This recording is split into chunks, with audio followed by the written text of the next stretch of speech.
મિત્રો આપણે આ વિડીયોમાં આજે જોશું એલોવેરાનું જ્યુસ કેટલા દિવસ પીવું જોઈએ, કેટલા પ્રમાણમાં પીવું જોઈએ અને કયા ટાઈમે પીવું જોઈએ અને કઈ રીતથી પીવું જોઈએ, બધું જ આ વિડીયોમાં જોશું. તેથી વિડીયો પૂરો જોજો જેથી તમને આ માહિતી મળી રહે.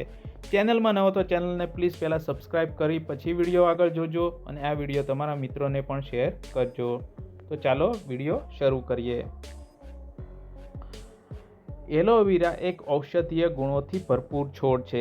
આજકાલ મોટાભાગના ઘરમાં એલોવેરા વૃક્ષ એટલે કે છોડ જોવા મળે છે. તેની સાર સંભાળ રાખવી ખૂબ જ સરળ છે અને ફાયદા અઢળક છે.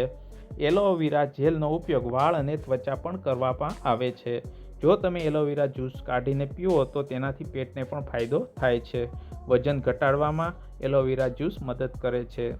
એલોવેરા જ્યુસ પીવાથી પાચન મજબૂત થાય છે. મેટાબોલિઝમ ઝડપી બને છે. જે દરરોજ એલોવેરા જ્યુસ પીવે છે તેમને રોગ પ્રતિકારક શક્તિ પણ મજબૂત થાય છે. એલોવેરા જ્યુસ કેટલા દિવસ પીવું જોઈએ? તો એનો જવાબ છે તમે દરરોજ એલોવેરા જ્યુસ પી શકો છો, પરંતુ આ વાત પર નિર્ભર કરે છે કે તમે કેટલા પ્રમાણમાં જ્યુસ પી રહ્યા છો. દરરોજ એલોવેરા જ્યુસ પીવો ઠીક છે, પરંતુ જ્યારે તમે 2-4 ચમચી જ પી રહ્યા હો. શરૂઆતમાં તમારે 2 ચમચી જ્યુસ જ પીવું જોઈએ અને ચેક કરવું જોઈએ કે તમારું શરીર તેને કેવી રીતે પચાવે છે. વધુ પ્રમાણમાં એકસાથે એલોવેરા જ્યુસ પીવાથી નુકસાન થઈ શકે છે. કયા સમયે એલોવેરા જ્યુસ પીવું જોઈએ? હવે એનો જવાબમાં આપણે જોઈએ તો એલોવેરા જ્યુસ પીવાનો કોઈ ખાસ સમય નથી. અમુક લોકો સવારે ખાલી પેટ એલોવેરા જ્યુસ પીવે તો અમુક લોકો જમ્યા પહેલાં એલોવેરા જ્યુસ લે છે.